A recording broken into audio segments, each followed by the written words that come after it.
Sebelum cikgu perkenalkan tajuk, cikgu nak tahu kepada awak. Dekat rumah, di rumah masing-masing, pernah tak menggunakan alatan tangan? Okay, apakah contoh alatan tangan yang awak guna?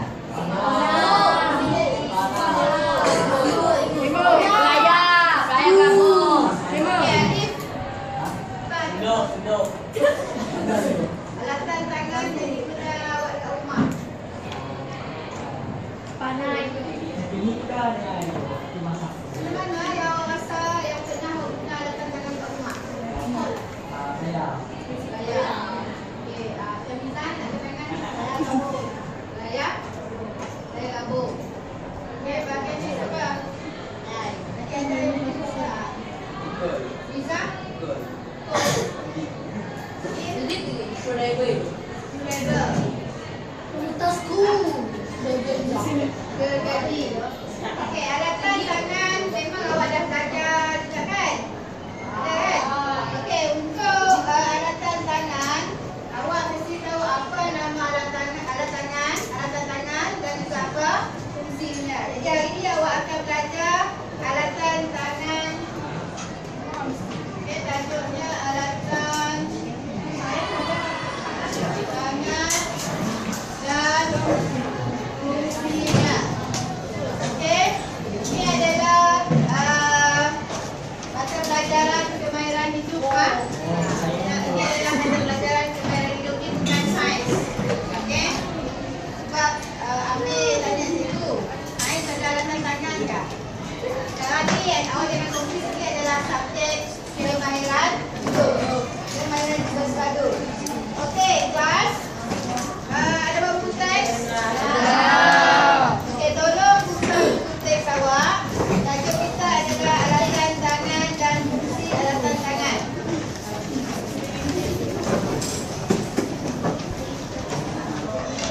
Okey, tolong seorang pergi ke depan, tulis alatan tangan yang awak biasa guna di rumah.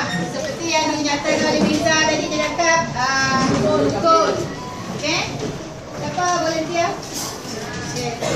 Baca di depan tulis. Contoh, bukan lukis. Kalau lukis ambil masa. Tulis namanya.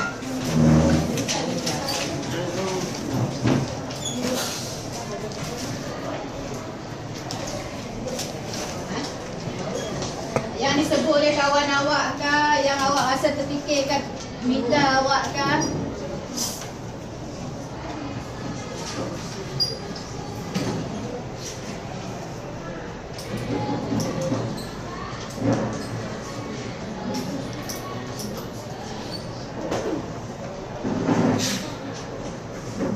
Okey, satu je kan?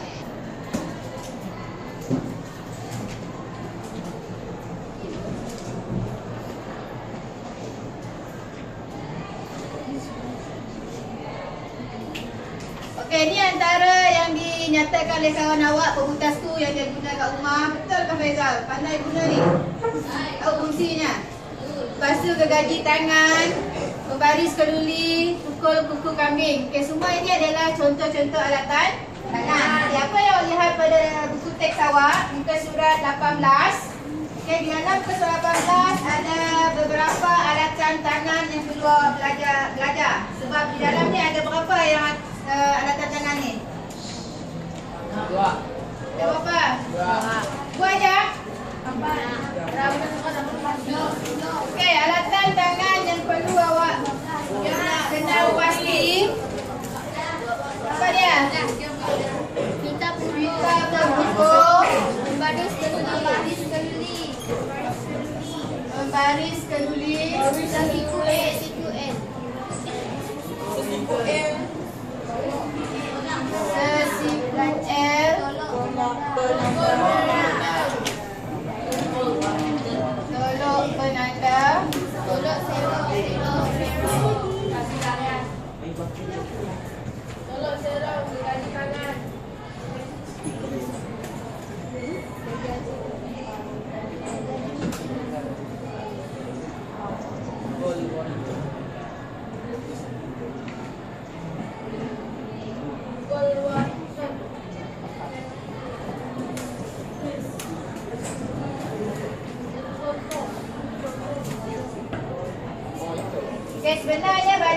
buku teks awak ada, kalau silap cikgu ada berapa?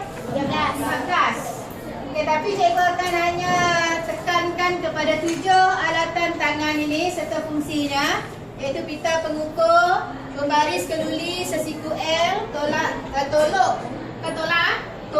penanda, tolok serong, gergaji tangan dan gergaji lengkung halus. Okey.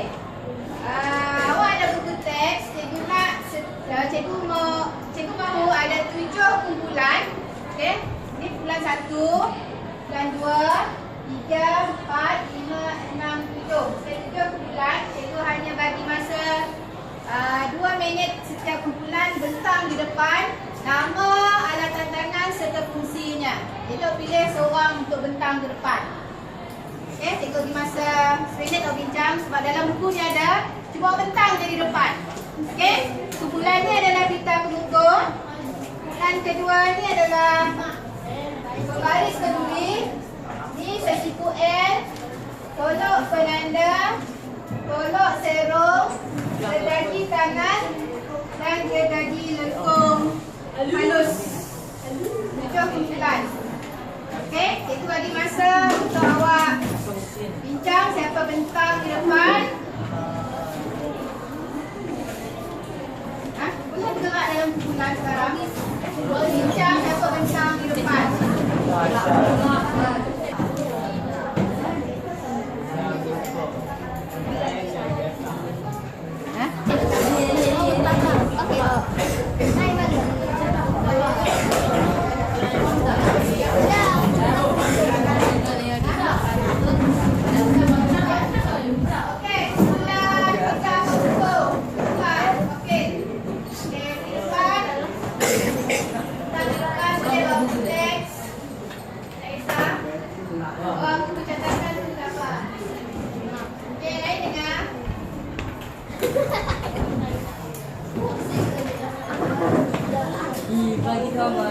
Assalamualaikum warahmatullahi wabarakatuh. Penggunaan pita pengukur digunakan untuk kerja mengukur saiz yang biasa terdapat di pasaran ialah 1 meter, 3 meter dan 6 meter. Pita pengukur ialah untuk mengukur sesuatu bahan bekerja seperti panjang ataupun bongkah kayu. Fungsi pita pengukur ialah untuk kerja mengukur lebar dan panjang, untuk mengukur ketepatan sesuatu objek dan untuk mengukur sesuatu objek yang sukar. Okey, dah? Okey, yang lain fahamkah? Tahu apa fungsi pita pengukur? Tahu? Okey, tak apa, nanti cikgu dah habis 7 kumpulan, nanti cikgu akan buat rumusan segala-gala 7 alatan tangan. Okey, kumpulan yang kedua ialah pembaris keluli.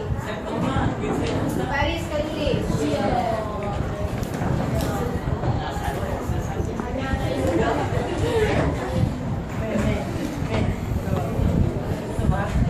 Saya akan terangkan mengenai alatan tangan. Alatan tangan yang saya maksudkan ialah pembaris keluli. Pembaris keluli digunakan untuk mengukur dan menguji keratan kayu. Saja. Okey, yang lain puas hati?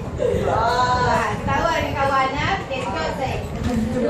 Okey, boleh ingat apa fungsi pembaris keluli? Apa tadi fungsinya? Mengukur dan gerataan kayu. Okey, kumpulan yang ketiga sesiku L. Okey, no malu-malu. Baik, tutup muka lagi awak. Nah.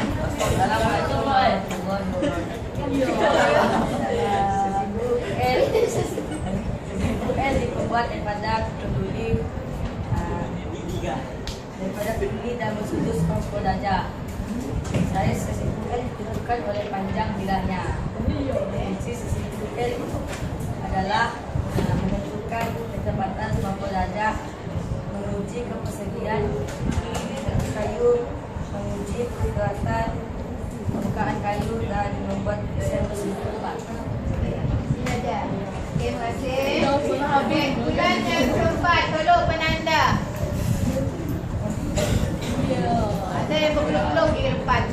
Badai. Ada. Tolok penanda digunakan untuk membuat kawasan selawi dengan menggunakan bekal atau tepi kayu bagi menandakan ukuran lebar dan ketebalan kayu. Itu ya. Kenal ke bahagian-bahagian tolong penanda? Nah. Yang lain semua tahu tak apa bahagian-bahagian telur? Okey, so nanti kalau buat ujian tahu ke tak? Tahu. Tahu. Di akhir pengajaran ni ada ujian Okey, seterusnya tolong sero. Ahmad.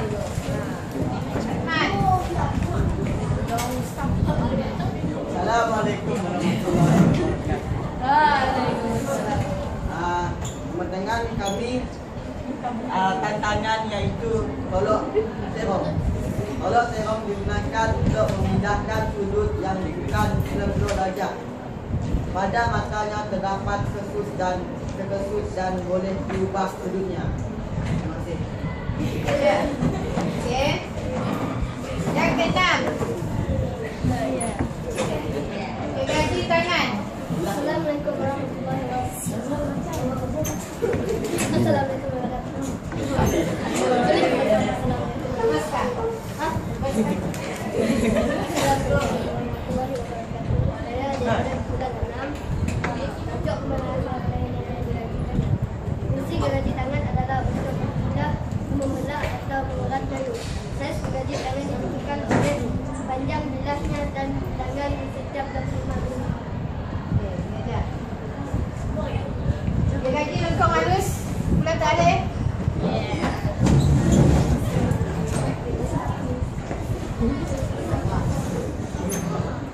Assalamualaikum. Okey, teruskan. Bulan kami mengumumkan gergaji lengkong halus. Kegunaan untuk gergaji lengkong halus digunakan untuk gergaji bentuk lengkong pada bahan yang lebih seperti kayu yang lebih yang senang untuk digergajikan. Biasanya mata gergaji ini dipasang menghalang terulur. Terima kasih. Okey, apa yang kawan nak terangkan itu semua faham tak? Ha? Ada yang tak faham? Okey, kita lihat daripada awal ya, pita pengukur. Okey, awak lihat muka surat 18. Pita pengukur. Cikgu rasa pernah awak dekat rumah tengok pita pengukur ni? Okey, rumah ada apa awak ada beli. Walaupun awak sendiri pernah pakai. Tapi bahaya pita pengukur dia kalau kena tepi ya kan? Dia tajam.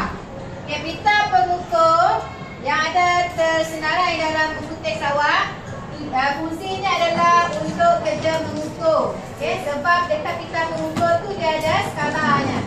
Okay, dah disediakan skala. Jadi saiz yang ada di pasaran, ni kawan kata tadi, ada yang 1 meter, ada yang 3 meter dan ada yang 6 meter. Okay, cara menggunakannya lihat pada buku teks, cara menggunakan pita pengukur, mana yang tekan bahagian ujung pita pengukur tersebut supaya dia tak terangkat. Okey? Faham tak? Faham. Okey, yang kedua ialah pembaris keluli. Pembaris besi yang biasa orang sebut kan?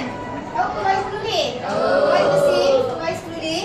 Okey, pembaris keluli biasanya untuk mengukur dan menguji kerataan kayu. Bukan keratan, kerataan kayu. Maksudnya, adakah permukaan kayu itu rata ataupun tidak. Okay, dia guna jual besi tu kan lurus. Okay. Lepas tu awak tengok skala dekat pembaris keluli tu daripada kosong hinggalah berapa di situ? 300. Okay. Awak tanda belum menggunakan pensel.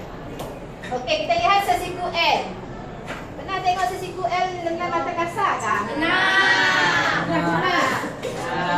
Sekarang dia tengok dengan gambar pernah kan? Ini adalah bentuk sesiku L. Okey, sesiku L dia ada tonggak, dia ada bilah. Lepas tu saiz dia bilah tu dia adalah merupakan apa? berapa saiz yang akan diguna pakai. Okey. Sesiku L diperbuat daripada keluli dan dia mempunyai sudut berapa darjah? 90 darjah. Tahu 90 darjah? Tahu. Macam matematik dah diajar kan 90 darjah. Okey. Ni 90 darjah. Okey? Faham? Ini sudut 90 darjah. Okey, lepas tu saiz sesiku L ditentukan oleh panjang bilahnya. Berapa panjang bilahnya itu adalah saiz dia. Okey?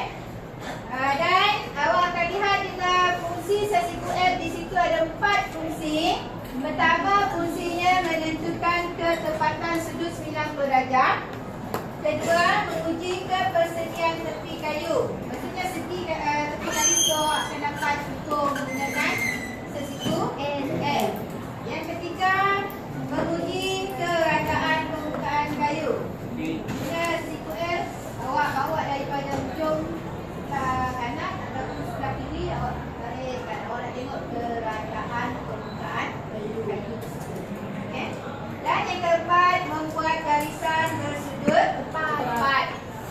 Oh, sudut tepat. Nanti dah belajar. Okey, tolok penanda. Tolok penanda dia ada badan. Tengok daripada putih kawan, dia ada badan, dia ada skru tangan, dia ada batang, dia ada tali.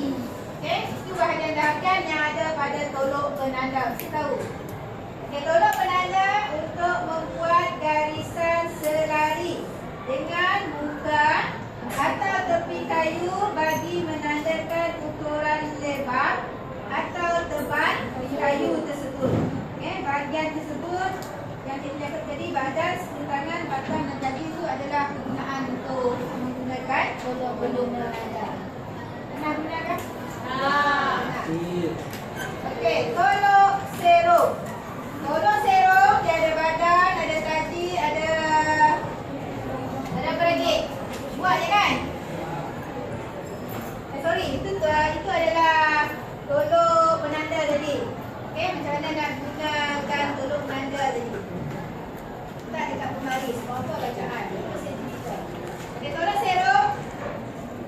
Tolok sero memindahkan sudut yang bukan 90 darjah. Bukan 90 darjah maksudnya lain daripada 90 darjah. Okey, matanya terdapat ketesun dan boleh tukar sudutnya. Dia ada tonggak, dia ada tegak. Okey, gergaji tangan biasakan di rumah kan? Bukan oleh panjang bilahnya dan bilangan tinggi setiap 25 mm. Dah panjang oleh tingginya. Dan yang terakhir adalah gergaji lengkung halus. Dia tak seperti gergaji tangan. Gergaji tangan dia awak ada lengkang kan. Untuk gergaji lengkung halus, dia ada glue, ada bingkai, lepas tu dia ada mata. Gergaji lengkung halus digunakan untuk menggergaji bentuk lengkung pada bahan yang tipis. Biasanya mata gergaji ini dipasang menghala ke hulu. Tahu kan? Panjang. Soalan? Ada soalan? Boleh semua ingat fungsi-fungsi ketujuh alatan tangan ni? Boleh ingat tak? InsyaAllah. Okey, kalau macam tu cikgu nak uji. Buat dalam masa 20 minit. Boleh? Tutup. Ada yang dah siapkan?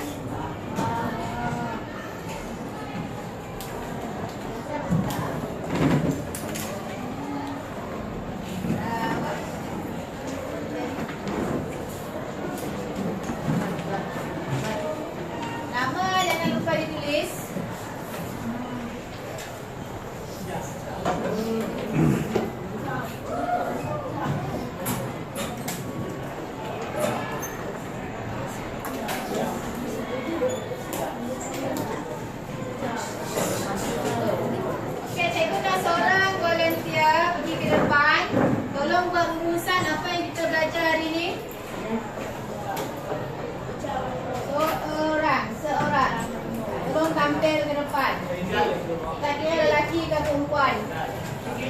belajar hari ni?